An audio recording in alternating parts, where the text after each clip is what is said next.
Buen día con todos. Bienvenidos a un nuevo programa de Enfoque al Desarrollo.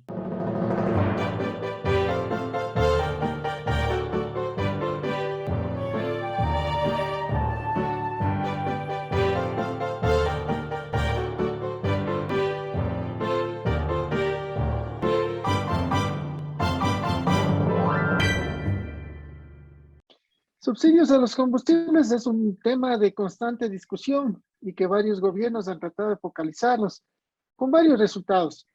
Por esta razón, en esta ocasión, analizaremos sobre las políticas de subsidios a los combustibles y anécdotas en los distintos gobiernos con el doctor Fernando Santos Albite, que cuenta con un doctorado en jurisprudencia. Fue ministro de Energía. En el anterior gobierno fue asesor también. Es docente de Derecho Económico en la UDLA. Y también él, dentro de su currículum, destaca que fue asesor jurídico de la OPEP. Bienvenido, doctor Santos Albite. Muy buenos días, Osvaldo. Muchas gracias por invitarme. Doctor, es indiscutible el peso político de los subsidios a los combustibles en el Ecuador. Los intentos de focalizar a los subsidios a los combustibles no es un tema nuevo. Tampoco se inauguró con los gobiernos de Correa y Moreno. Así es. Miren, una breve historia de lo que ha sucedido con los precios de los combustibles. Yo ya tengo canas y he vivido muchas experiencias en esto. Hasta los años 70, desde los años 20, 30, la que manejaba el negocio de los combustibles era la empresa privada, la famosa compañía Anglo. Anglo tenía una producción en la península de Santa Elena e hizo una refinería en la península, la refinería de Cautivo, que todavía funciona. En otras partes sería una pieza de museo, pero los ingleses son tan serios, le hicieron tan bien que todavía funciona. Entonces la Anglo manejaba el negocio de los combustibles, producía el petróleo, lo refinaba y lo vendía. Cuando se agotaron los yacimientos, trajo un crudo reconstituido, creo que lo traía de la Argentina, y suplía los combustibles. En los años 70, a partir del 72, que ya viene el boom petrolero, cuando los yacimientos del Oriente se descubren y comienza a exportar el Ecuador, se hace cargo el Estado.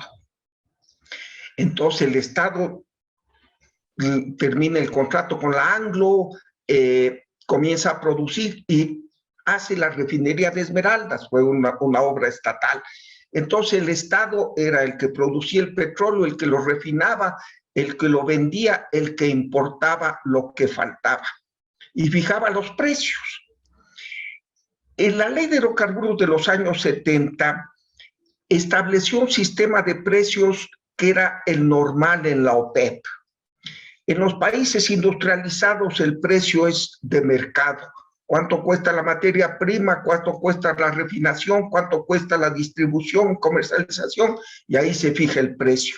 Pero en los países de la OPEP, como el petróleo es del Estado, el Estado fijaba los precios. Decía, ¿cuánto es el costo de producción del barril de petróleo? Eso le ponemos como materia prima en la refinería, con una utilidad y sacamos el precio. Eso era un subsidio porque el costo de producción siempre es menor que el costo comercial de un bien. El problema de esos tiempos era la devaluación, porque los costos que la productora principal era Texaco, asociada con Petroecuador, pero los costos se llevaban en dólares. Entonces, cuando había una devaluación, pues había que cobrar más sucres para los mismos dólares. Y era un suplicio para el ministro de turno el tener que ajustar los precios de los combustibles. Muchos ministros fueron censurados, pero era el Estado el que fijaba los precios de acuerdo a los costos de producción.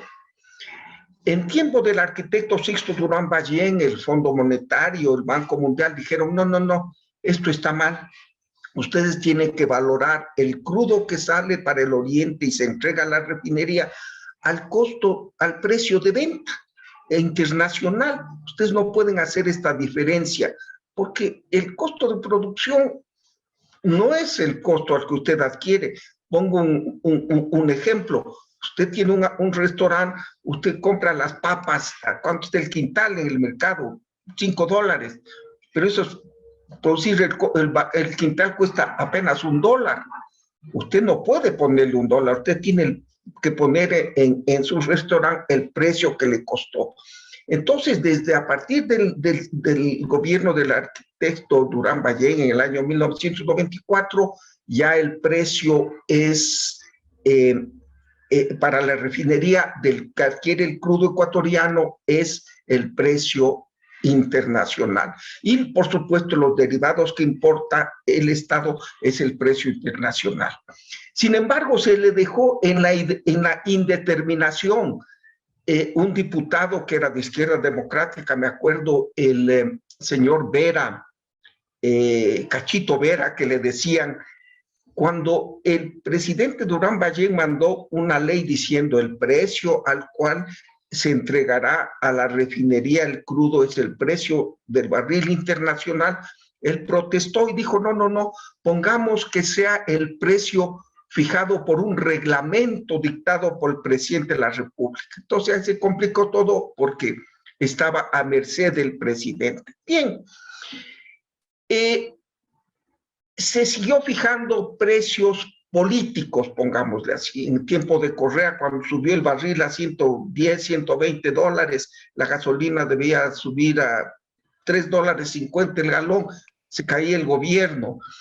Entonces se ha seguido manteniendo una política de subsidios que ha variado. Aparte, antes de continuar, antes de salir de este periodo del 92 al 96 de Sixto Durán Ballén, ahí también se caracterizó este gobierno, se lo recuerda también, aparte del ni un paso atrás, también de la hora Sixto, y también lo que se subsidiaban a las plantas de generación térmica. Sí, Sixto le cayeron problemas muy serios. Primero la guerra con el Perú, ¿verdad? En la cual tuvo una actitud muy, muy patriota. Y también una sequía que en las pocas plantas hidroeléctricas que había, el Agoyán, el Pisayambo, se quedaron, el Pauti, se quedaron sin agua. Entonces tuvo que ponerse el parque termoeléctrico en funcionamiento y tuvo que importarse grandes cantidades de diésel, porque son plantas viejas que usan diésel, ¿no? Pero la moraleja es que Sixto Durán quiso poner todo a precios de mercado. Quiso modernizar el país, cambiar una legislación tercermundista, llamémosla así, con gran intervención del Estado, a una economía moderna, en la cual los actores del negocio fijen los precios, como es en los Estados Unidos, como es en Europa, ¿verdad? Quitar el total control del Estado, pero no lo logró. No lo logró porque la ley en el Congreso dijeron, no, señor Durán Ballén, el país no está preparado para precios de mercado. Que sea el presidente de la República el que fije a través de un reglamento el precio de los combustibles. Entonces, por eso son estos decretos que se han dictado. Ahora bien, dando un salto en el tiempo, el Fondo, todos los países de América Latina ya han abandonado el subsidio a los combustibles. Todos los países, excepto Venezuela, que es un caso... caso de estudio. No es país Venezuela, ¿verdad? Mire, los países de América Central, que son países mucho más débiles que el Ecuador, tienen precios internacionales. Honduras, El Salvador, Nicaragua, son países pobres. ¿Por qué? Porque se ha demostrado que la mayoría de usuarios son gente de clase media y clase alta que sí puede pagar el precio internacional. ¿Quién tiene vehículo? Un vehículo mínimo vale que $15,000, $12,000. Para un pobre que gana el salario mínimo, nunca va a comprar un vehículo. Entonces son artículos que tiene la clase media y la clase alta. Obviamente hay el transporte público, que es una historia diferente, ¿no? Pero en todos los países de América, Perú, Colombia, Brasil, hay el precio internacional que fluctúa con los precios del petróleo. Entonces, en el Ecuador se quiso establecer este sistema en el año 2019 y ahí está el pobre presidente Moreno, casi sale quemado, se echó para atrás. Sin embargo, hay la presión de los organismos internacionales. El BID, el Banco Mundial, el fondo le dice al Ecuador, vean señores, yo les presto plata a ustedes. Yo no puedo prestar plata para que ustedes compren gasolina barata y esa se vaya de contrabando a Colombia o al Perú. Piensen en su país. ¿Cómo se va por las fronteras? Pero claro, si vale el doble en los países vecinos, es humano que la gente haga el contrabando. Esto es humano en un país que hay tanta pobreza y tanto desempleo. Entonces suban los combustibles. Aquel que le afecte y no pueda pagar, tiene una compensación, pero no subsidien al rico. El señor Álvaro Noboa creo que tiene 200 vehículos, camiones, tractores, y está subsidiado, felizote. Pero eso no es la política. Entonces, hay que ir a precios internacionales. Obviamente al transportista, para que no suba mucho la carga o el pasajero, el pasaje, hay que darle su focalización, pero que hay que ir a precios internacionales, yo no le veo otra alternativa. En el gobierno de Rafael Correa, o sea, ya los dos últimos gobiernos, porque también hubo algunas políticas con Abdalá Bucaram, con Lucio Gutiérrez, con Yamil Maguad, ¿no es cierto? Pero hablando de los últimos, con Rafael Correa también a través del decreto 799, él, por ejemplo, él hizo una revisión a los precios de los combustibles para el sector industrial y también para el sector aéreo, sí. O sea, les eliminó esos subsidios, pero después en el gobierno de Moreno vinieron y otra vez subsidiaron los precios de los combustibles para el sector aéreo. O sea, ya con Correa ya empezaron a eliminar los subsidios del sector industrial y aéreo, y con Moreno de entrada empezaron otra vez a subsidiar a este sector. Como que en el gobierno de Moreno no estaban tan con los pies en la tierra sobre qué políticas de subsidios se debería implementar. Sí, mire Osvaldo, usted me hace recordar episodios.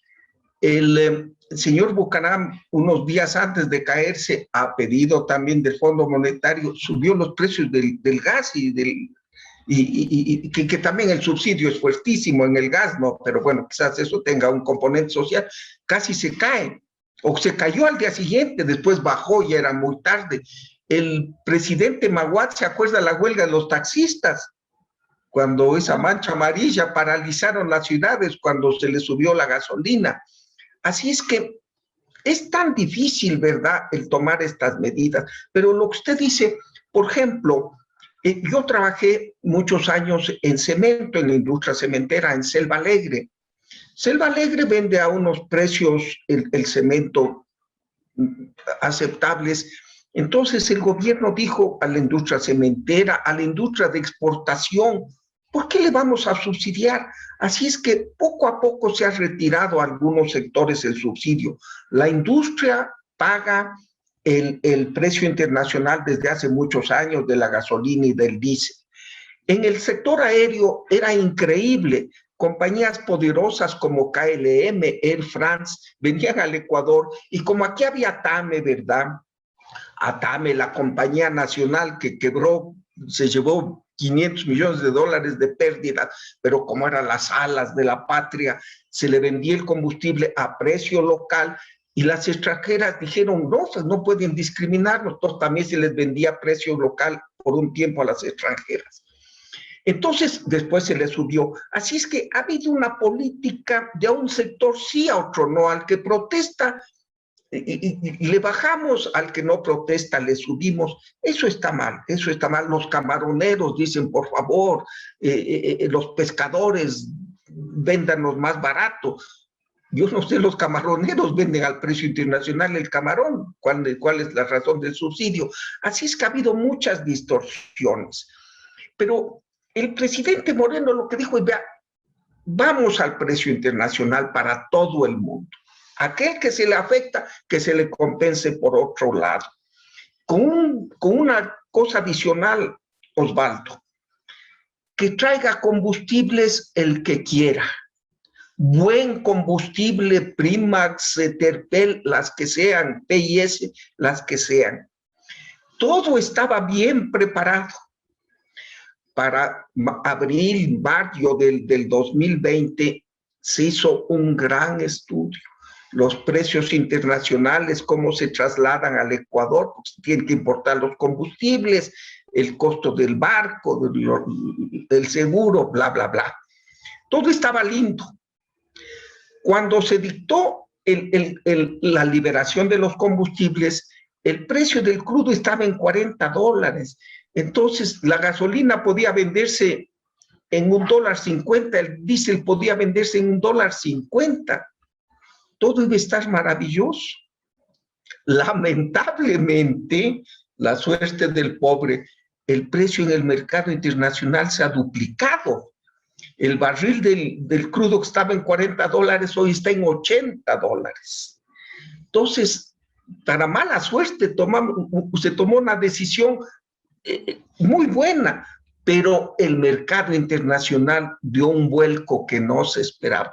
Entonces, por eso, si no a $1.80, a $2 la gasolina y el diésel a $1.80, ya era mercado internacional. Pero con esta subida del precio del petróleo en el mercado internacional, el techo va a irse un poquito para arriba. Pero también hay que esperar que no va a durar para siempre el precio tan alto. Cualquier rato cae. Ya el mismo presidente de los Estados Unidos le ha llamado al rey de Arabia Saudita, le ha dicho, oiga, ustedes han sacado del mercado, han bajado la producción para subir el precio. Están quebrando a las economías del mundo. Suban la producción y para que baje el precio, enfríen el mercado. Entonces estamos en esa transición. Pero ya le digo, Osvaldo, si el mercado, el precio del barril se quedaba a $40, en $1.80 la gasolina extra y en $1.70 el diésel, ya estábamos en mercado internacional. Pero subió, y eso ocasiona el malestar que estamos viendo. El presidente Moreno será recordado por este sistema de franjas también en la parte de hidrocarburos, pero también por algunas frases que él dijo, ¿no es cierto? Cuando él dijo en mayo, en Miami, en mayo del 2021, ojalá yo tuviera un mejor pueblo. Pero también justo en ese mismo foro, él dijo, a la final nos salimos un poco con la nuestra, refiriéndose a la política de subsidios. Y ahí como que daba a entender de que su política fue un capricho. ¿Quién manejaba la política? ¿El Ministerio de Finanzas, Hidrocarburos, Obras Públicas? ¿Quién manejaba la política de subsidios? Porque algunas cosas no se entienden. Muy buena pregunta. En realidad, el Ministerio de Finanzas ha tomado mucha importancia y control de la economía del Estado. Por los convenios con el Fondo Monetario. Es que paralelamente nos hemos enfocado en un tema solo de los combustibles, pero veamos el panorama global, Osvaldo, de la economía. El Ecuador tiene un déficit monstruoso. Cada año tiene 8, 7 mil millones de déficit, porque el Estado gasta mucho más de lo que le ingresa. Entonces, para tapar ese hueco necesita de deuda. Ya Copod llegó al límite en la deuda con los bancos privados, ya con los bonos. La única tiendita que le fía es el Fondo Monetario. Entonces tiene que estar a buenas con ellos. Y ellos son muy enemigos de los subsidios porque, repito, dicen, nosotros les damos plata. Con esa plata ustedes que importan gasolina y esa gasolina se va al Perú, se va a Colombia. Eso no podemos permitir. Entonces el Ministerio de Finanzas, pero quien puso un límite, el Ministerio de Finanzas, se acuerda, puso el decreto que en abril, en octubre del 2019 se levantó el sector indígena, brutalmente vamos a los precios internacionales. El ministro Ortiz le hizo ver al presidente de la República la necesidad de ir gradualmente un 5% para la gasolina y 3% para el diésel. Es un incremento muy leve. Pero como usted lo dice, esto ya son necesidades para el fisco. Pero ¿cuál es el problema? Cada año se venden 100,000 unidades de automotores. Cada año. Un año un poquito más, otro año un poquito menos. 100,000 desde hace 10 años. Este incremento del parque automotor requiere de gasolina y diésel. Y las refinerías son una desgracia en el Ecuador, entonces todo es importado. Desde hace 15 años estamos importando, cada vez que se vende un automóvil, hay una necesidad de importar para ese nuevo automóvil, a ese nuevo camión, combustibles. Y esos son al precio internacional, que tiene que salir del presupuesto. Ese es el problema. Correa gastó 1.500 millones, votó en la refinería del Pacífico, y 2.000 millones en la de Esmeralda, si no aumentó una gota la capacidad de producción de gasolina. Entonces, la industria automotriz es boyante. Alguien me decía, este año se esperaba vender 195,000 vehículos y se van a vender 140,000 vehículos, pero todos esos necesitan gasolina y diésel importado. Ese es el problema. Entonces el fisco dice, bueno, muy bien, hay que importar diésel y gasolina, pero que se le venda al precio internacional. ¿Y cuándo vamos a llegar? Yo creo que ya estamos cerca.